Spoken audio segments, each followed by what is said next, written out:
সুপ্রিয়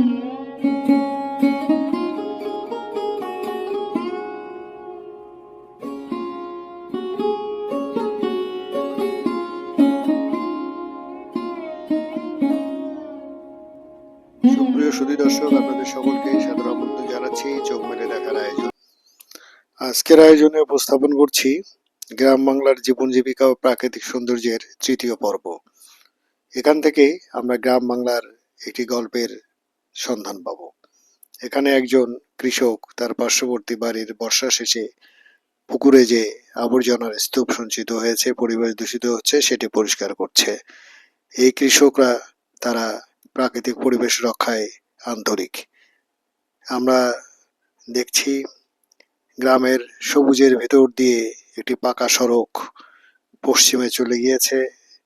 সেখানে আমরা দেখছি সাইকেলে করে বিভিন্ন ধরনের সামগ্রী বহন করা হচ্ছে। সুধী দর্শক, দেখছেন গ্রামের সবুজ মাঠের ভেতর দিয়ে গাড়ি যাওয়ার যে গর্ত সৃষ্টি হয়েছে, সেখানে বর্ষার পানি জমে আছে, কর্দমাক্ত পথ। এই পথ ধরে সামনে এগিয়ে চোখে পড়ে একটি অসাধারণ দৃশ্য। একটি পত্রপল্লবহীন শুষ্ক বৃক্ষের ডালে শাখায় প্রশাখায় এখানে 8টি পাখি বসে থাকতে দেখা যাচ্ছে। পাখিগুলি ক্রমাগত উড়ে যাচ্ছে একটি একটি করে। সেই দৃশ্যটি আমরা ক্যামেরার পিছন থেকে ধারণ করেছি এবং অপেক্ষা করেছি কখন সবগুলি পাখি উড়ে যাবে সেই দৃশ্যটি ধারণ করার জন্য। আমরা দেখলাম যে 7টি পাখি চলে গেছে, আর একটি পাখি ডালে একাকী বসে আছে। সেটিও হয়তো কিছুক্ষণের মধ্যেই চলে যাবে। আমরা প্রতীক্ষা করছি, পাখিটি উড়ে চলে গেল। এই এক অসাধারণ দৃশ্য। পাখিগুলি দলবদ্ধভাবে বসেছিল, কিন্তু উড়ে গেল একে একে।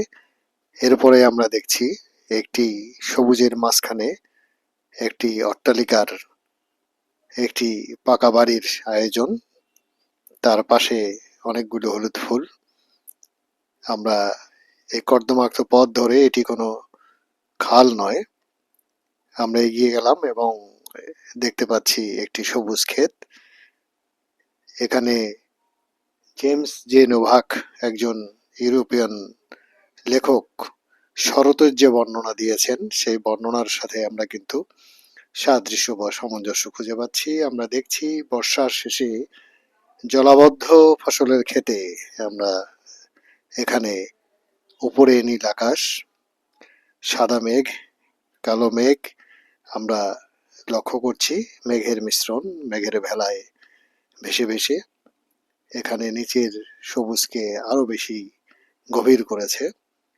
আমরা এখানে দেখছি একটি ফসলের ক্ষেত। এই ফসলের ক্ষেতে একটি গুইসাপ, গুইসাপকে আমরা জানি গ্রাম অঞ্চলে এটাকে বলা হয় ফসল বান্ধব। ফসলের ক্ষতিকর পোকামাকড়কে এরা খেয়ে ফেলে। আমরা দেখছি ঠিক এই হালকা ক্ষেতটির পশ্চিমে একটি অস্পষ্ট দৃশ্য এখানে ধারণ করা গিয়েছে। ক্যামেরার পেছন থেকে খুব সন্তর্পণে অগ্রসর এই ছবিটি নেবার চেষ্টা করা হয়েছে। আমরা সবুজের এই সমারোহে আমরা খুঁজে পাই শরতের বিবরণ। যে শরতের একটি উজ্জ্বল বর্ণনা দিয়েছেন জেমস জে নোভাক। সেই বর্ণনায় আকাশ এবং সবুজ মিলেমিশে একাকার হয়েছে। আমরা দেখলাম জেমস জে নোভাক যে সাইবেরিয়া থেকে আগত যে পাখি, সারস এবং অতিথি পাখি, বক, যার বিবরণ দিয়েছেন ফসলের ক্ষেতে, সেগুলি আমরা উড়ে যেতে দেখলাম। সুপ্রিয় সুধী দর্শক, এই চমৎকার দৃশ্যটি আপনাদেরকে মনোমুগ্ধকর একটি ক্ষণ বা একটি সময় আপনাদেরকে যুক্ত করবে। আপনাদেরকে অনেক অনেক শুভেচ্ছা, শুভরাত্রি।